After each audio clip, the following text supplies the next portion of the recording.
Chapter 3. Comparing Reality to its Alternatives. "Good Lord," said the barman, peering at Harry. "Can this be?" Harry leaned forward towards the bar of the leaky cauldron as best he could, though it came up somewhere around the tips of his eyebrows. A question like that deserved his very best. "Am I? Could I be? Maybe. You never know. If I'm not, but then the question is, who?" "Bless my soul," whispered the old barman. "Harry Potter. What an honor." Harry blinked, then rallied. "Well, yes, you're quite perceptive. Most people don't realize that so quickly." "That's enough," Professor McGonagall said. Her hands tightened on Harry's shoulder. "Don't pester the boy, Tom. He's new to all this." "But is it him?" quavered an old woman. "It's Harry Potter?" With a scraping sound she got up from her chair. "Doris," McGonagall said warningly. The glare she shot around the room should have been enough to intimidate anyone. "I only want to shake his hand," the woman whispered. She bent low and stuck out a wrinkled hand, which Harry, feeling confused and more uncomfortable than he had ever in his life, shook carefully. Tears fell from the woman's eyes onto their clasped hands. "My grandson was an Auror," she whispered to him. "Died in '79. Thank you, Harry Potter. Thank heavens for you." "You're welcome," Harry said automatically. Then he turned his head and shot Professor McGonagall a frightened, pleading look. Professor McGonagall slammed her foot down just as the general rush was about to start. It made a noise that Harry gave a new referent for the phrase "crack of doom," and everyone froze in place. "We're in a hurry," Professor McGonagall said in a voice that sounded perfectly, utterly normal. They left the bar without any trouble. "Professor," Harry said, once they were out in the courtyard. He had meant to ask what was going on, but oddly found himself asking an entirely different question instead. "Who was that pale man by the corner, the one with the twitching eye?" said Professor McGonagall, sounding a bit surprised. Perhaps she hadn't expected that question either. "That was Professor Quirinus Quirrell. He'll be teaching Defense Against the Dark Arts this year at Hogwarts." "I had the strangest feeling that I knew him," Harry rubbed his forehead, "and that I shouldn't ought to shake his hand. Like meeting someone who had been a friend once before something went drastically wrong." That wasn't really it at all, but Harry couldn't find the words. "And what was all of that?" Professor McGonagall was giving him an odd glance. "Mr. Potter, do you know, how much have you been told about how your parents died?" Harry returned a steady look.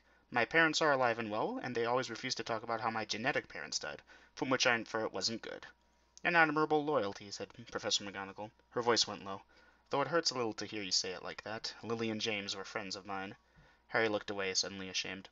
"I'm sorry," he said in a small voice, "but I have a mom and dad, and I know that I'd just make myself unhappy comparing that reality to something perfect that I built up in my imagination." "That is amazingly wise of you," Professor McGonagall said quietly, "but your genetic parents died very well indeed, protecting you." "Protecting me?" Something strange clutched at Harry's heart. "What did happen?" Professor McGonagall sighed. Her wand tapped Harry's forehead, and his vision blurred for a moment. "Something of a disguise," she said, "so that this doesn't happen again, not until you're ready." Then her wand licked out again and tapped 3 times on a brick wall, which hollowed into a hole, and dilated and expanded and shivered into a huge archway, revealing a long row of shops with signs advertising cauldrons and dragon livers. Harry didn't blink. It wasn't like anyone was turning into a cat. And they walked forwards together into the wizarding world. There were merchants hawking bounce boots, made with real flubber, and knives +3, forks +2, spoons with a +4 bonus. There were goggles that would turn anything you looked at green, and a lineup of comfy armchairs with ejection seats for emergencies. Harry's head kept rotating like it was trying to wind itself off his neck. It was like walking through the magical items section of an advanced Dungeons and Dragons rulebook. He didn't play the game, but he did enjoy reading the rulebooks. Harry desperately didn't want to miss a single item for sale in case it was one of the 3 you needed to complete the cycle of infinite wish spells. Then Harry spotted something that made him, entirely without thinking, veer off from Deputy Headmistress and start heading straight into the shop, in front of a front of blue bricks with bronze metal trim. He was brought back to reality only when Professor McGonagall stepped right in front of him. "Mr. Potter," she said. Harry blinked, then realized what he'd just done. "I'm sorry, I forgot for a moment that I was with you instead of my family." Harry gestured at the shop window, which displayed fiery letters that shone piercingly bright and yet remote, spelling out Big Bam's Brilliant Books. When you walk past a bookstore you haven't visited before, you have to go in and look around. That's the family rule. That's the most Ravenclaw thing I've ever heard. What? "Nothing, Mr. Potter. Our first step is to visit Gringotts, the bank of the wizarding world. Your genetic family vault is in there with the inheritance your genetic parents left you, and you'll need money for school supplies," she sighed. "And I suppose a certain amount of spending money for books could be excused as well, though you might want to hold off for a time. Hogwarts has quite a large library on magical subjects, and the tower in which I strongly suspect you will be living has a more broad-ranging library of its own. Any book you bought now would probably be a duplicate." Harry nodded, and they walked on. Don't get me wrong, it's a great distraction, Harry said as his head kept on swiveling. Probably the best distraction anyone has ever tried on me, but don't think I've forgotten our pending discussion. Professor McGonagall sighed.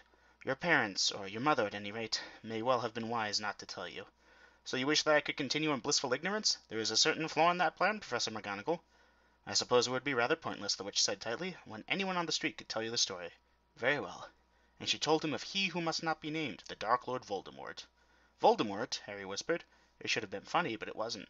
The name burned with a cold feeling, ruthlessness, diamond clarity, a hammer of pure titanium descending upon an anvil of yielding flesh.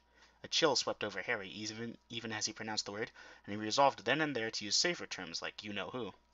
The Dark Lord had raged upon Wizarding Britain like a wilding wolf, tearing and rending at the fabric of their everyday lives. Other countries had wrung their hands but hesitated to intervene, whether out of apathetic selfishness or simple fear, for whichever was first among them to oppose the Dark Lord, their peace would be the next target of his terror. The bystander effect, thought Harry, thinking of Lante and Darley's experiment, which had shown that you were more likely to get help if you had an epileptic fit in front of one person than in front of three. Diffusion of responsibility, everyone hopes that someone else will go first. The Death Eaters had followed in the Dark Lord's wake and in his vanguard, carrion vultures to pick at wounds or snakes to bite and weaken. The Death Eaters were not as terrible as the Dark Lord, but they were terrible and there were many. And the Death Eaters wield more than wands. There was wealth within those masked ranks, and political power, and secrets held in blackmail to paralyze a society trying to protect itself. An old and respected journalist, Jeremy Wibble, had called for increased taxes and conscription. He shouted that it was absurd for the many to cower in fear of the few. His skin, only his skin, had been found nailed to the newsroom wall that next morning, next to the skins of his wife and 2 daughters. Everyone wished for something more to be done, and no one dared take the lead to propose it.